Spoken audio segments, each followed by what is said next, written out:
Hi, welcome to Satya academy. ఈరోజు మనం group 2కి సంబంధించి ముఖ్యమైన అంశాలని డిస్కస్ చేస్తున్నాం. అందులో ముఖ్యంగా Indian state of forest report 2023.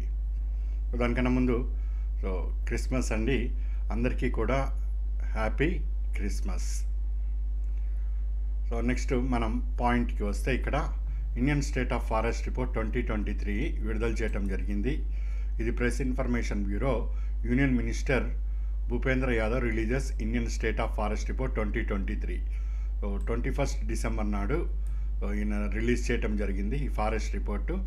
ఇది సిరీస్లో 18th ఫారెస్ట్ రిపోర్టు. ఈ ఫారెస్ట్ రిపోర్ట్ మీరు దీన్నంతా కూడా ఫైల్ ఓపెన్ చేస్తే ఈ విధంగా మీకు వాల్యూమ్ 1 అండ్ వాల్యూమ్ 2 అని లభిస్తాయి.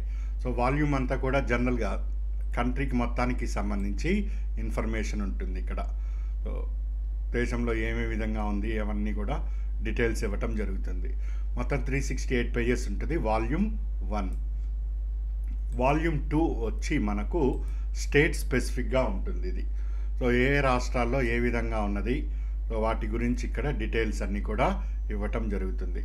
ఇక్కడ ఆంధ్రప్రదేశ్ గురించి ఏమేమి ఇచ్చారు వాళ్ళు, రిపోర్ట్లో ఆ రిపోర్ట్కి అనుగుణంగా మనము ఏ అంశాలని ఫోకస్ చేయాలన్నది ఇప్పుడు పరిశీలన చేస్తాం. ఇక్కడ మీకు ఈ రిపోర్ట్ని పరిశీలన చేస్తే ఆంధ్రప్రదేశ్ అని ఉంటుంది. ఇక్కడ డెన్స్ ఫారెస్ట్ కానీ వీటికి సంబంధించి మొత్తం డీటెయిల్స్ అన్నీ కూడా ఇక్కడ వస్తాయి. వీటన్నిటిని నేను సింప్లిఫై చేసి ఎగ్జామ్ పాయింట్లు ఏది రెలవెంటో దానిని అందజేస్తున్నాను. దాంతోపాటుగా ఈరోజు టెస్ట్ ఉన్నది.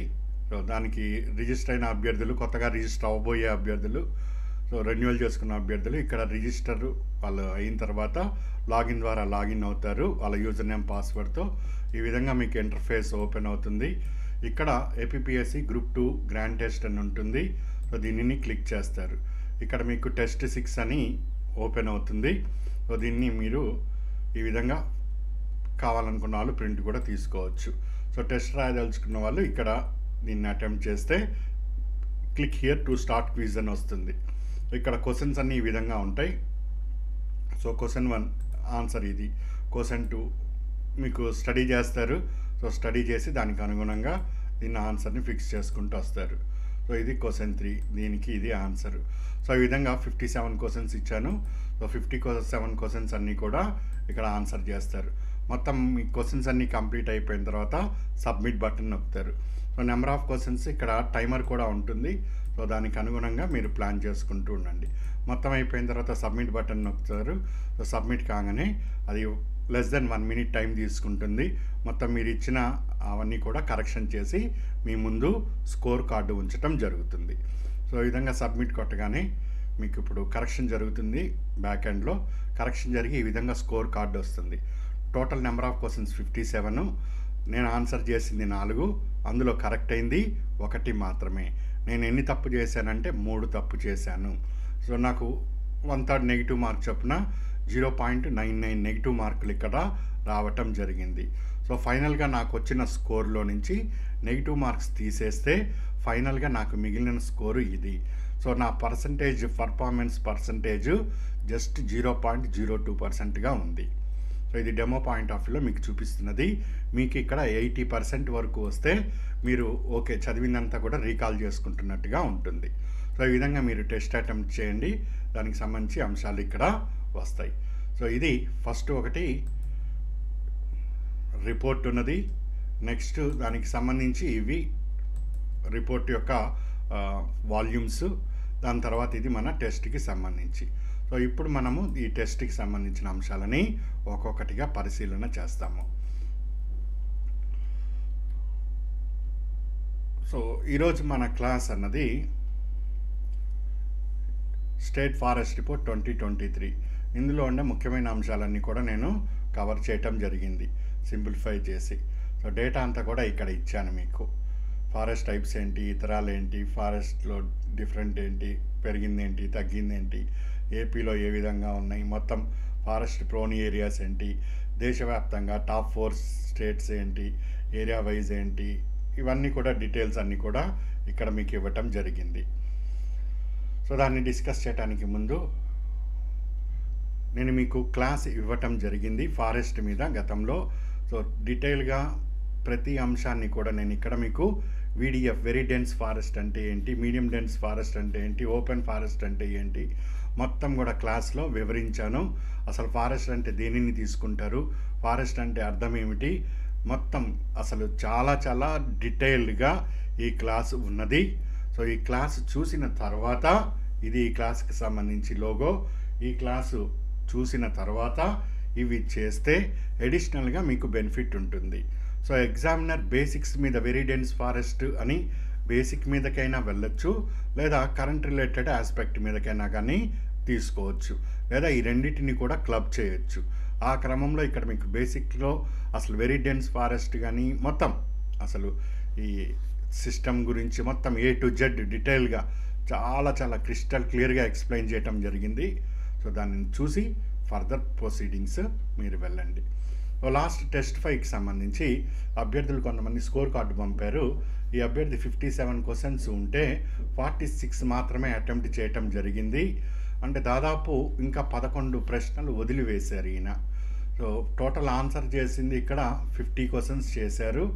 సో ఇందులో 46 మాత్రమే రైట్ అయినాయి. అంటే ఇంకా పర్ఫార్మెన్స్ రివిజన్స్ పెరగాలి అని ఇక్కడ తెలుస్తున్నది.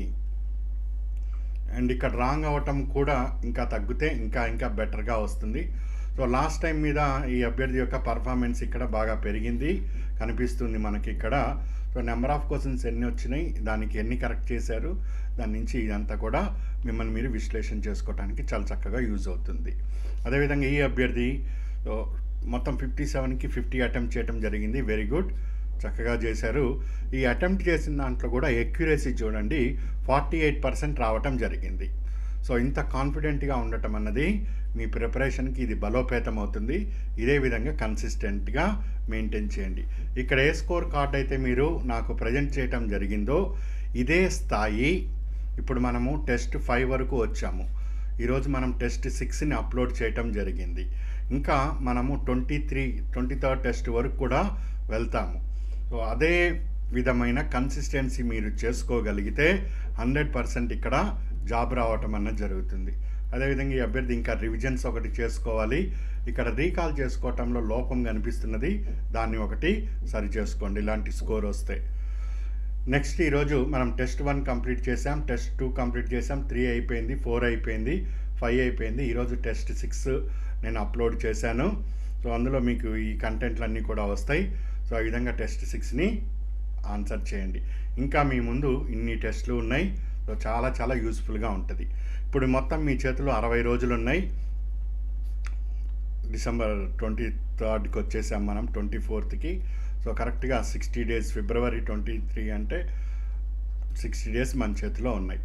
సో ఈ 60 డేస్లో మనం 200+ స్కోర్కి వెళ్ళాలి. ఇక్కడ మన బలాలు బలహీనతల్ని ఒకసారి పరిశీలన చేస్తే ఏపీ హిస్టరీ, పాలిటీ ఈ రెండు కలిపి మనకు 150 మార్కులకు వస్తాయి.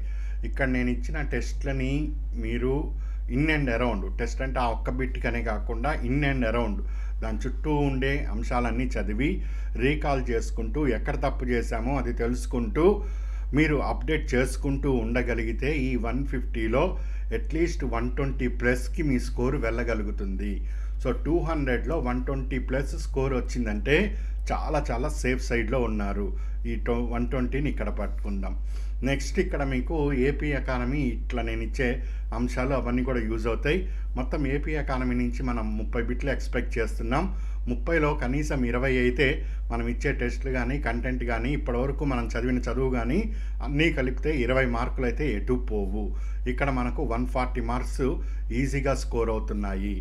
ఇక మిగిలిన ఇండియన్ ఎకానమీలో నేను ఇచ్చే బేసిక్స్ ఒకటి మీరు కరెక్ట్గా చేస్తూ, నేను ఇచ్చే టెస్ట్లు ఒకటి, కంటెంట్ దాని చుట్టూ ఉండే అంశాలని స్టడీ చేస్తూ, ఇంకా మనం ఫిబ్రవరి 1 నాడు బడ్జెట్ వస్తుందని చెప్పాను, దాన్ని కూడా కవర్ చేసుకోగలిగితే ఇక్కడ ఎంత లేదన్నా కానీ మనము ఒక 20 ప్రశ్నలు అయితే పట్టుకోగలుగుతాము.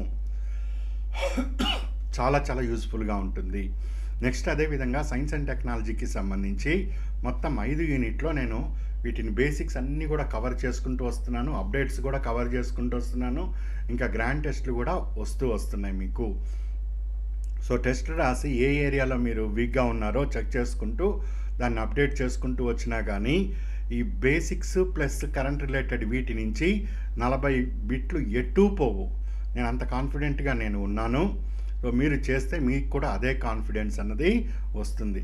సో ఆల్ టుగెదర్ మీరు లెక్కేసుకుంటే 200 ప్లస్కే వెళ్తారు. ఒక 10 మార్కులు ప్లస్ ఆర్ మైనస్ అయినా కానీ మంచి స్కోర్ తోటి జాబ్ సాధించడానికి అవకాశాలు ఎక్కువ ఉన్నాయి. ఎక్కడ బలం ఉందో ఆ బలాన్ని పెంచుకోవాలి ఫస్ట్ పాయింట్. ఎక్కడ బలహీనత ఉందో దానిని తగ్గించుకుంటూ అక్కడ బలాన్ని పెంచుకోవాలి. సో అవసరం ఉన్న చోట ఎక్కువ వర్క్ చేయండి, ఎక్కడ అవసరమో అక్కడ ప్రణాళికాబద్ధంగా వర్క్ చేయండి. ఈ విధమైన సరైన ప్రణాళికతో వెళ్తే ఇన్ని రోజులు మీరు పడిన కష్టానికి ఈ 60 డేస్ని ప్రాపర్గా యూజ్ చేస్తే జాబ్ రావటం అన్నది 100%గా జరిగి తీరుతుంది. సో ఈ విధంగా ఒక ప్రణాళిక ఉండాలండి. సో ప్రణాళికాబద్ధంగా వర్క్ చేయండి. సో అన్ని బేసిక్స్ ఎప్పటి నుంచో మనం ఇస్తూ వస్తున్నాం, అన్నీ చక్కగా చదివి ఒక ఆర్డర్లో ప్రిపరేషన్ కానివ్వండి. జాబ్ రావటం ఇక్కడ పెద్ద ఇష్యూ కాదండి. జాబ్ రావటం అన్నది పెద్ద ఇష్యూ కాదు. ఏంటంటే అంత తేలిక అంటే కాదు. మీరు ఇప్పటివరకు చాలా కష్టపడ్డారు కన్సిస్టెంట్గా, దానిని ఇప్పుడు స్ట్రీమ్ లైన్ చేసుకుంటున్నాం. దాన్ని స్ట్రీమ్ లైన్ చేసుకుంటున్నాం. ఎస్పెషల్లీ ఈ టైము ఇంకా వాల్యుబుల్. సో ఇక్కడ రీకాల్ చేసుకొని చక్కగా చేయగలిగితే, నేను చెప్తున్నాను కదా, ఈ 3000 బిట్లని మీరు ఇన్ అండ్ అరౌండ్ చేసుకొని చక్కగా వెళ్ళగలిగితే అట్లీస్ట్ ఎలిమినేషన్ పద్ధతిలో అయినా కానీ మీరు చక్కగా స్కోర్ చేసుకోగలుగుతారు. వస్తుందా రాదా అన్నది సెకండరీ. ఖచ్చితంగా వస్తుందనే మన ప్రిపరేషను చేస్తూ ఉంటాం. సో ఆ విధంగా ప్లాన్ చేసుకొని చేయండి. సరే, మనము రిపోర్టుని పరిశీలన చేద్దాం. సో ఏపీ భౌగోళిక విస్తీర్ణము ఇక్కడ మీకు డేటా ఇచ్చాడు. సో దాన్ని సింపుల్గా నేను ఇక్కడ ఒకసారి బ్రష్ అప్గా నేను మీకు ఇస్తున్నాను. సో ఇంత ఉన్నది 1,62,923 స్క్వేర్ కిలోమీటర్స్. జనసాంద్రత 308 per square kilometres. Livestock population 19th census ప్రకారము 56.10 మిలియన్స్ ఉన్నది. Total districts 26. ఫారెస్ట్ కవర్ ఎన్ని హెక్టార్లు ఉన్నది. రాష్ట్ర భౌగోళిక దాంట్లో అడవుల శాతం అన్నది 20.97గా ఉన్నది. సో నెంబర్ ఆఫ్ డిస్ట్రిక్ట్స్ ఇక్కడ కనిపిస్తున్నాయి. Number of hill districts 0. So total number of tribal districts in Andhra Pradesh according to state forest report 2023 ప్రకారము 5 ఉన్నాయి. సో ఎగ్జామ్లో according to state forest report అని అడుగుతున్నాడా లేదా ఇన్ జనరల్గా అడుగుతున్నాడా అని చూడండి. ఎక్కడ సమస్య వస్తుందంటే టోటల్ లైఫ్ స్టాక్ పాపులేషన్ అనేసి ఎగ్జామినర్ ఇచ్చేస్తే ఇక్కడ మనకు 56 మిలియన్ అని ఉన్నది. సర్వే, ఎకనామిక్ సర్వేలో అది ఇంకో నెంబర్ అయ్యి ఉండొచ్చు. అంటే ఉదాహరణకి చెప్తున్నాను. సో అక్కడ వాళ్ళు ఇచ్చే ఆ లైన్ని మాత్రం కాస్త ఫోకస్ చేసి దానికి అనుగుణంగా మీ స్టెప్ అనేది ఉండాలి. సో ఇప్పుడు ఒక్కొక్క పాయింట్ని చూసుకుంటుద్దాం. So forest cover. సో అందులో వెరీ డెన్స్ ఫారెస్ట్ ఏంటి, moderate dense forest, open forest, total ఏంటి, స్క్రబ్ ఏ విధంగా ఉంది. ఇదిగో ఇది ఇక్కడ ఇది. సో వెరీ డెన్స్ ఫారెస్ట్ అంటే moderate forest, open forest, total ఒక హెక్టార్ పరిధిలో ఎంత ట్రీస్ వృక్షాల యొక్క కవరేజ్ ఉన్నదో దానికి అనుగుణంగా ఈ ఫారెస్ట్ కవర్ని అండ్ ట్రీ కవర్ని వివరించటం జరుగుతుంది. ఫారెస్ట్ కవర్ అంటే అర్థం తెలవాలి అభ్యర్థులకి, ట్రీ కవర్ అంటే అర్థం తెలవాలి. అందుకే నేను ఆ క్లాసెస్ చూసిన తర్వాత ఇక్కడికి రండి అని చెప్తున్నా. దాని తర్వాత వెరీ డెన్స్ ఫారెస్ట్ అంటే తెలవాలి, ఎండిఎఫ్ తెలవాలి, ఓపెన్ కూడా తెలవాలి. ఇవి ఏదో మామూలు డెఫినేషన్ లాగా ఉండవు. ఒక హెక్టార్ని ఐడియల్గా తీసుకొని దాంట్లో ఉండే చెట్ల యొక్క నమూనా ఆధారంగా ఇవి వివరించటం జరుగుతుంది. అదేవిధంగా రికార్డ్ ఫారెస్ట్ అంటే ఏంటి, అవుట్ సైడ్ రికార్డ్ ఫారెస్ట్ అంటే ఏంటని కూడా ఉంటుంది. ఇది కూడా నేను ఇచ్చాను ఒకసారి. అందుకే ఆ క్లాస్ చూసిన తర్వాత ఇక్కడికి వస్తే మీకు బెనిఫిట్గా ఉంటుంది. ఆల్రెడీ చదివి ఉన్న అభ్యర్థులు దీన్ని అదేవిధంగా ఫాలో అవ్వచ్చు. సో ఇక్కడ వీడిఎఫ్ వచ్చి 19,1995 square kilometres. Total calculated area 1.2% ఉన్నది. మీడియం డెన్స్ ఫారెస్ట్ ఇంత, ఇది ఇంత, ఇది ఇంత. సో ఇక్కడ మనకు ఎంత అన్నది దాదాపు రాదు, కాకపోతే ఈ పర్సంటేజ్ అన్నది కాస్త ఇంపార్టెంటు. సో ఆంధ్రప్రదేశ్లో ఓపెన్ ఫారెస్ట్ 8.82%గా ఉన్నది. సో ఇక్కడ మనకు అసెండింగ్ ఆర్డర్, డిసెండింగ్ ఆర్డర్ రూపంలో వచ్చే అవకాశం ఉన్నది. ఈ విధంగా ఫ్రేమింగ్ ఉంటుంది.